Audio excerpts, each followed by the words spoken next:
E aí, galerinha, tudo tranquilo? No vídeo de hoje eu vou apresentar para vocês um conceito que me perguntaram recentemente e, para ser muito sincero, eu não sabia dele, eu não sabia o que era isso. E aí eu resolvi dar uma estudada, obviamente, achei interessante. E assim, ele anda sendo falado devido a alguns efeitos que isso pode causar em algumas das blockchains que, bem, utilizam smart contracts e tal. Então, eu achei maneiro e interessante falar sobre isso, que é o MEV, cara. Eu já vou explicar o que é MEV e aí, eu vou mostrar para vocês também mais ou menos qual é a ideia, né? Como é que ele funciona, porque não é exatamente que funciona, mas como que se estrutura esse conceito do MEV e algumas... Eu coloquei aqui pros e cons, coisas boas e coisas ruins, é porque não necessariamente são boas e ruins, entendeu? É uma questão de como você está enxergando aquilo para o mercado, beleza? Eu vou aproveitar e dar uma comentada sobre algumas mudanças que eu ouvi falar enquanto estava estudando sobre esse conceito. Então, cara, assim, muita gente, mas muita gente mesmo que eu andei conversando não tá ligado do que é MEV.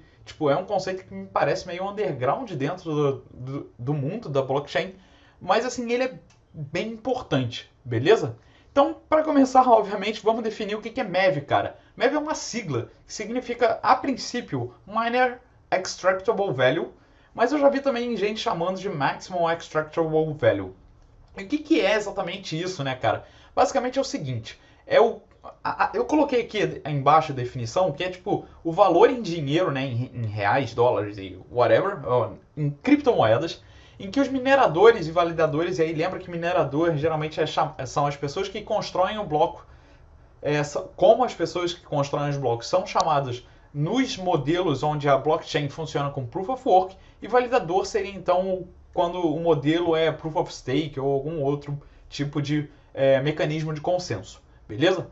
Mas voltando lá, então é como que esses caras maximizam os valores que eles conseguem ao criar um bloco, selecionando as transações que eles vão colocar dentro do bloco, cara. E como é que é isso? Bem, eu já falei para vocês mais de como é que funciona a blockchain, né? Que basicamente cada bloquinho é uma lista de transações ali dentro. Inclusive, isso está num vídeo antigo, eu vou deixar aí o link para quem quiser assistir uma explicação um pouquinho mais detalhada disso.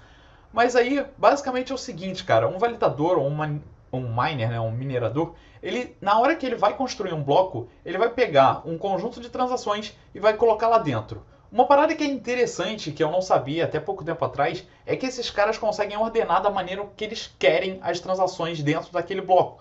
Então eles vão pegar lá a lista de transações, né, que eles vão colocar no bloco, vão colocar na ordem que eles querem e aí eles constroem o bloco, beleza? Isso vai ser importante justamente para esse conceito do MEV, porque isso altera muito, mas muito mesmo, o valor que esse cara acaba ganhando. E assim, quando eu falo muito, é papo de 1 bilhão que já rolou de pessoas lucrando por causa desse conceito do MEV, belezinha? Então, basicamente, o MEV é isso. É só o montante de dinheiro, né, que um validador ou minerador consegue ao selecionar. Então, ele vai pegar de uma lista de transações, ele vai selecionar algumas dessas e vai colocar dentro do bloco que ele vai validar. E ele também vai selecionar a ordem que elas vão entrar. Então, esse conceito de ordenar, excluir e incluir que eu coloquei aqui é basicamente isso. Na hora de construir um bloco, ele vai selecionar as transações e depois vai selecionar a ordem que elas vão ficar dentro daquele bloco, logo antes dele construir o bloco. Beleza? E aí, agora sim, a gente pode chegar então num detalhe um pouco mais interessante, ao menos para mim foi bem interessante, porque na época que eu falei para vocês sobre como que funciona a blockchain, eu não estava ligado nesse passo extra, não é bem um passo extra, né? Mas é um detalhe que funciona dentro da blockchain, é como que ela armazena esse tipo de coisa. E é mais ou menos o seguinte, cara. Imagina que essa galera aqui da esquerda que eu coloquei, esses caras que estão numerados aqui, eles são pessoas que estão querendo fazer transação na blockchain. Então cada uma dessas pessoas vai lá e vai criar a transação dela, né? Transação 1, transação 2, transação 3, 4 e assim por diante. Beleza? E aí eles vão mandar então essas transações para a blockchain. O lance é, se vocês repararem bem, quando eu falei para vocês de como é que funciona uma blockchain, eu falei que tinha um limite de quantas transações cabiam dentro de um bloco. Mas, ok, até aí tá tudo bem. Mas o que a gente faz então com as transações que não cabem dentro daquele bloco? A gente simplesmente ignora, joga fora?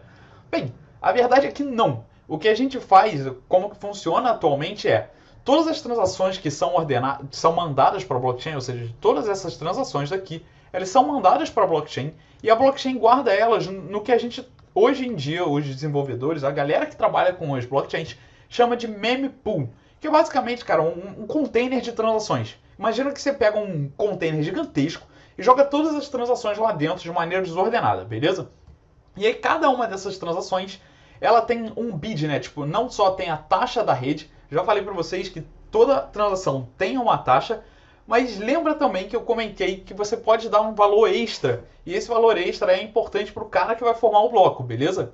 Então, aqui em cima eu coloquei esse verdinho, que seria esse valor extra que as pessoas estão pagando para garantir ou para ter uma maior certeza de que a transação deles vai cair dentro do próximo bloco a ser validado, beleza? Lembra disso que isso vai ser importante. Então, basicamente, no mempool, a gente vai ter todas as transações junto com esses bids, né? Tipo, essas apostas da pessoa. É tipo uma, cara, é tipo uma propina. Não é bem uma propina, né? Mas é tipo um incentivo para o validador selecionar aquela tua transação para colocar dentro do bloquinho, beleza? Então, a gente coloca isso tudo dentro da mempool lá. Então, todas as transações vão parar aqui, beleza? Dentro da mempool. E aí o Bob, que é o validador do próximo bloquinho, ele vai lá, vai olhar aqui no mempool e vai falar, pô, olha só, as transações 3, 5, 8 e, bem, a transação 4 aqui, ela me dá um certo lucro. Ah, mas você pode falar, não, mas a transação 7 teoricamente me dá o mesmo valor, assim como a transação 1. Mas, cara, o maluco fez uma análise rápida ali e viu que para ele era vantajoso colocar essa transação 4 por qualquer motivo. Sei lá, vai valorizar mais, tipo, é um montante, a transação 4 movimenta muito dinheiro ou qualquer coisa desse tipo, beleza? Então, tipo, essa transação 4 pro cara vai ser importante de colocar ali.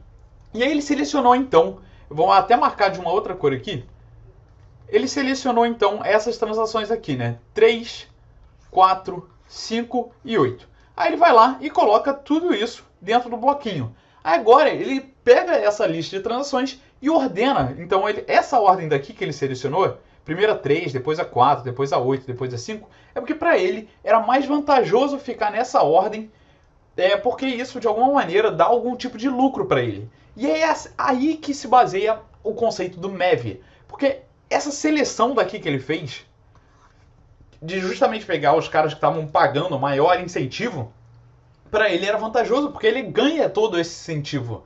E essa ordem que ele seleciona aqui, de primeiro colocar a 3, depois a transação 4, depois a 8, depois a 5, também é vantajoso por algum motivo. Ele programou isso, provavelmente, né? O cara não vai ficar selecionando ali na mão. O algoritmo dele viu que essa ordem dessas transações, por algum motivo, traz algum benefício para o validador. Cara, esse benefício pode ser, tipo, vai valorizar mais a moeda, ou então vai movimentar mais o dinheiro, e para ele é interessante ter essa movimentação.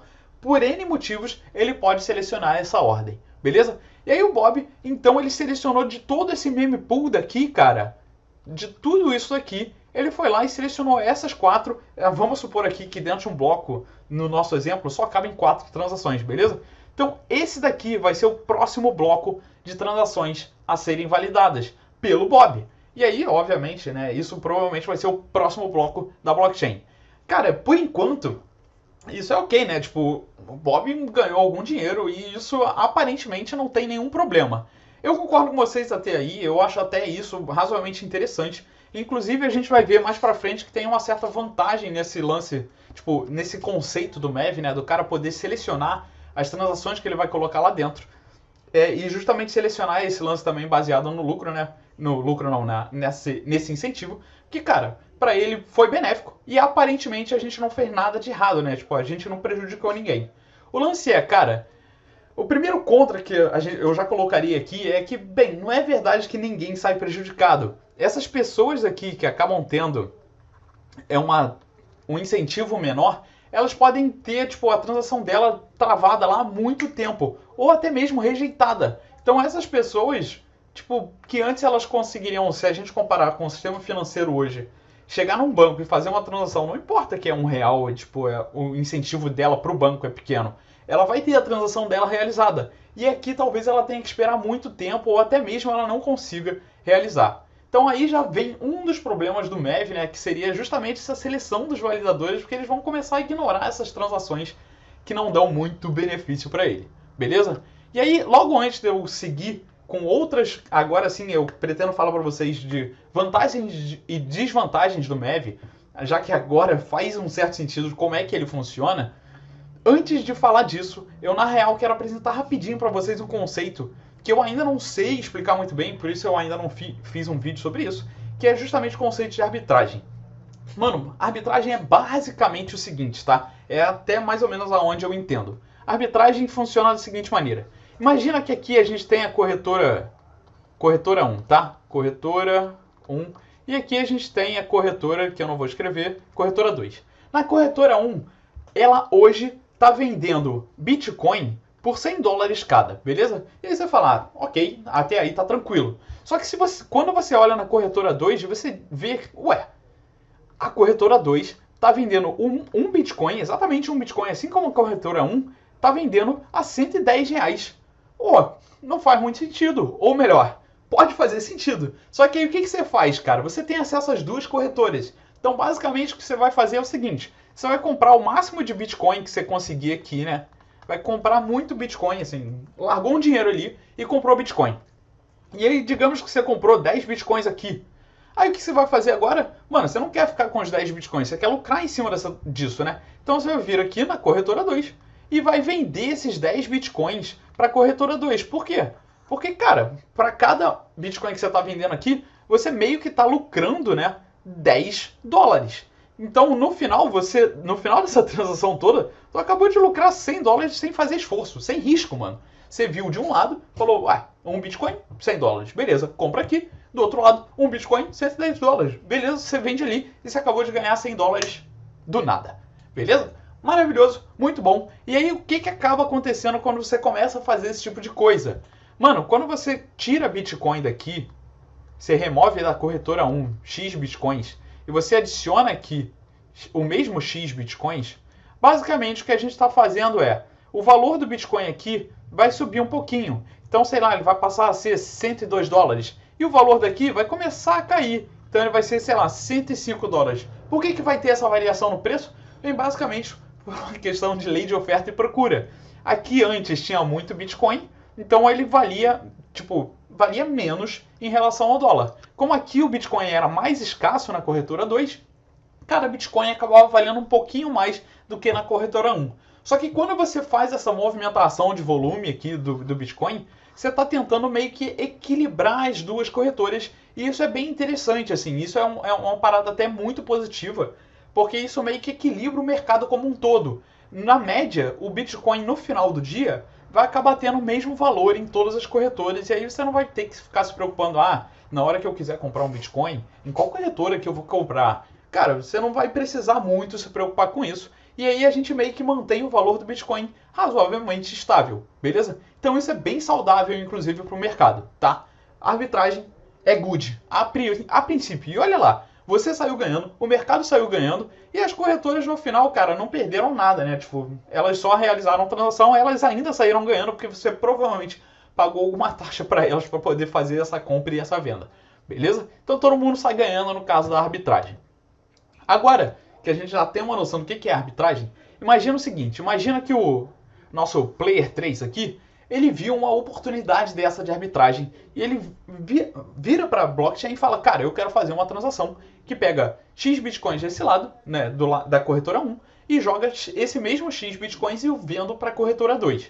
Aí ele manda isso, cai lá na mempool, ele tá todo pimposo, feliz, inclusive dá uma taxa, um incentivo bem alto, porque ele tá querendo garantir que a transação dele entre lá no bloco.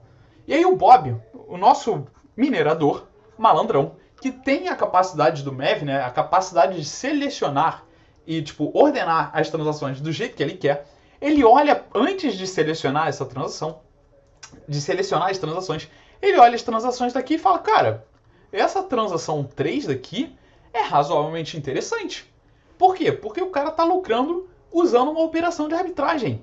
Eu vou fazer o seguinte, ao invés de eu colocar a transação desse cara no bloquinho, eu vou criar a minha transação, que é uma cópia da transação 3, beleza? O Bob, ele olha a transação antes de selecionar e validar o bloco, fala, isso aqui é lucrativo, ele copia, ou seja, ele cria uma transação, coloca direto ali dentro do bloco que ele vai validar, já que é ele que vai validar, né? Então ele criou uma cópia aqui exata, só que agora essa transação pertence ao Bob, não mais ao Player 3. E aí sim, o Bob vai lá e valida aquele bloco. Ou seja, no final da história, o Player 3 que viu essa jogada, essa parada da arbitragem, ele acabou se prejudicando, porque o Bob tinha capacidade de selecionar e, tipo, como ele viu antes daquilo entrar no bloco, ele simplesmente foi lá e meio que pegou a jogada do Player 3, beleza? E aí, cara, eu ao menos acho isso bem zoado. Tipo, é meio amoral ou imoral, não sei bem a definição, mas é mais ou menos como se o Bob estivesse roubando o Player 3, tá ligado? O cara viu o movimento de arbitragem e ele simplesmente falou, mano, não quero saber, tira isso daqui e eu vou fazer a arbitragem eu mesmo. E você que se ferre.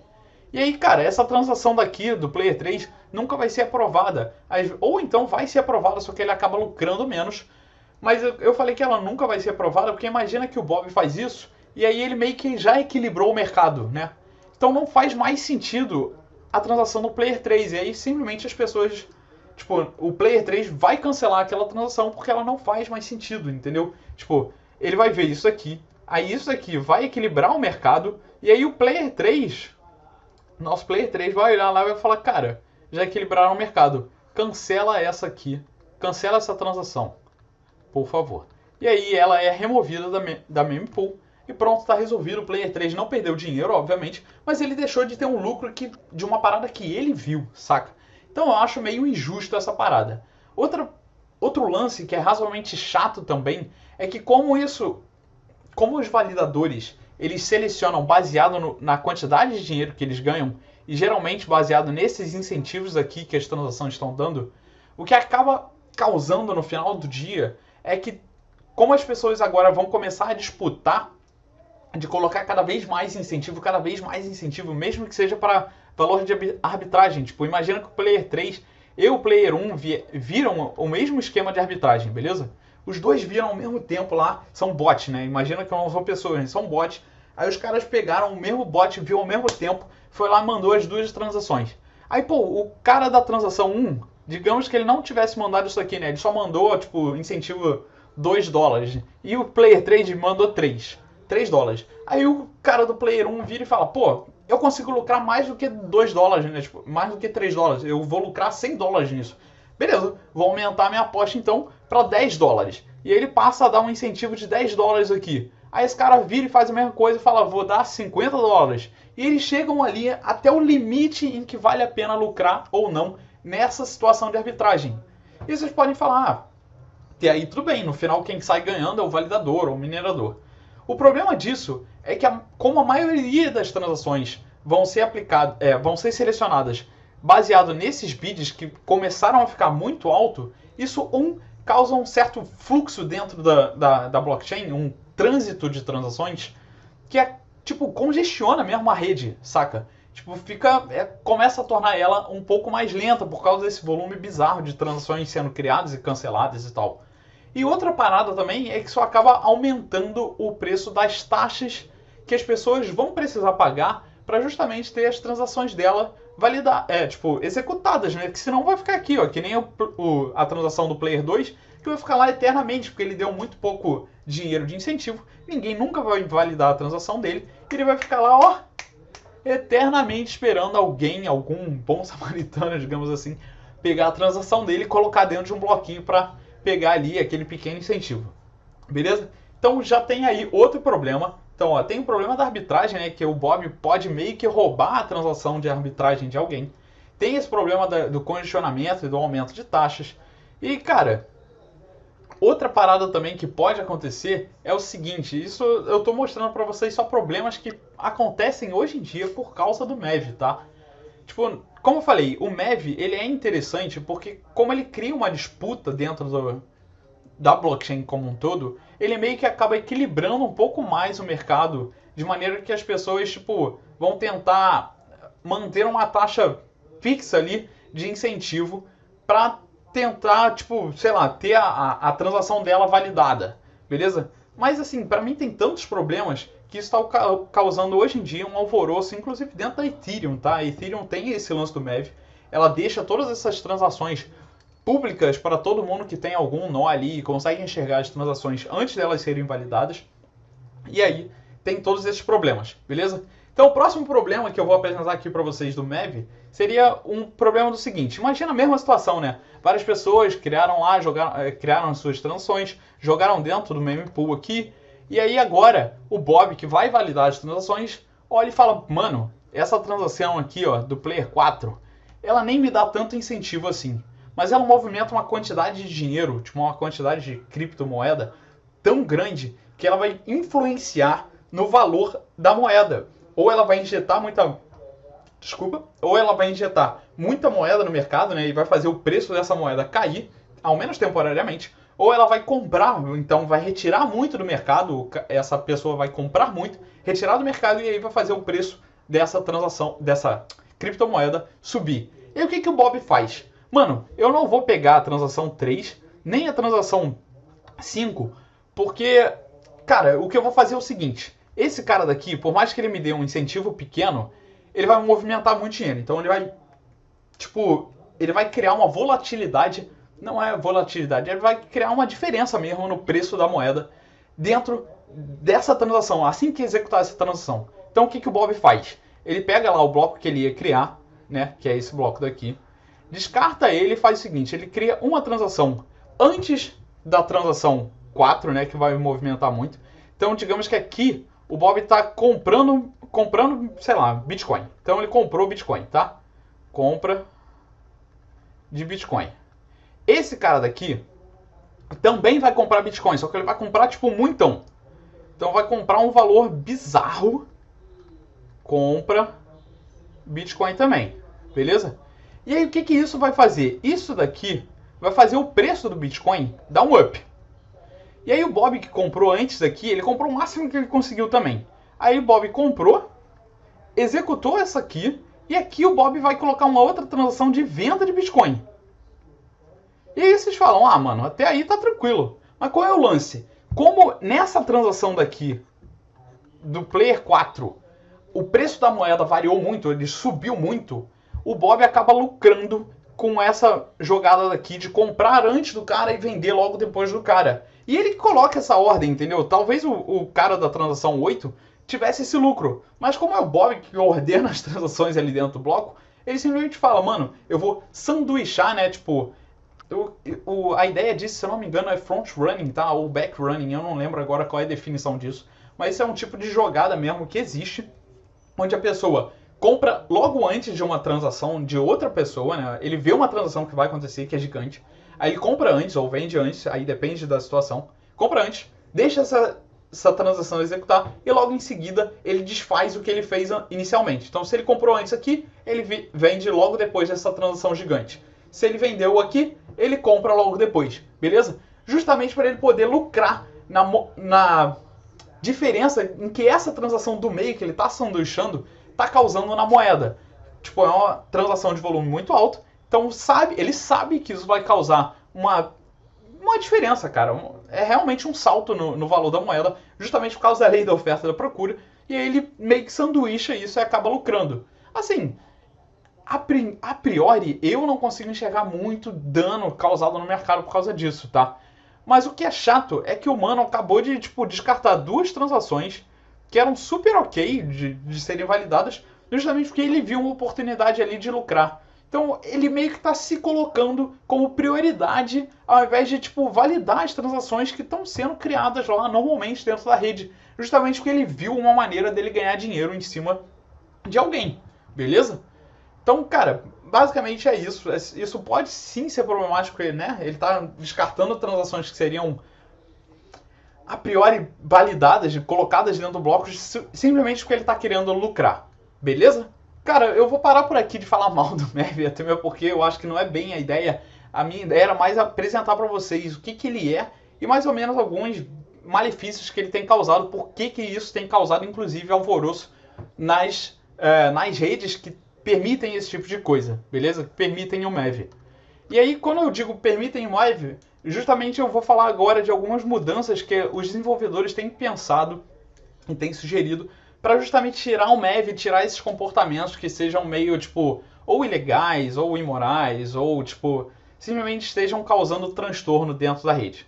A primeira mudança para a galera tentar tipo, controlar o MEV seria tipo, incentivar cada vez mais, dar algum tipo de incentivo para os validadores que tivessem bom comportamento, né, usassem o MEV de maneira consciente, sem prejudicar as pessoas ou sem tipo, roubar transações das outras pessoas, e ao mesmo tempo fazer um slash, né? Lembra que slash é justamente pegar o que aquela pessoa investiu dentro da rede, no caso do Proof of Stake, né? Ela fez um staking, então ela travou uma quantidade de moedas para ela se tornar um validador, e aí o slash seria então você pegar uma parte disso e queimar, arrancar da pessoa, jogar fora, queimar mesmo, de maneira a punir o cara que está tomando um mau comportamento. Então essa seria uma maneira de tipo meio que tentar controlar o MEV para que ele se torne algo mais positivo do que ficar causando esses lances meio bads para a rede, beleza?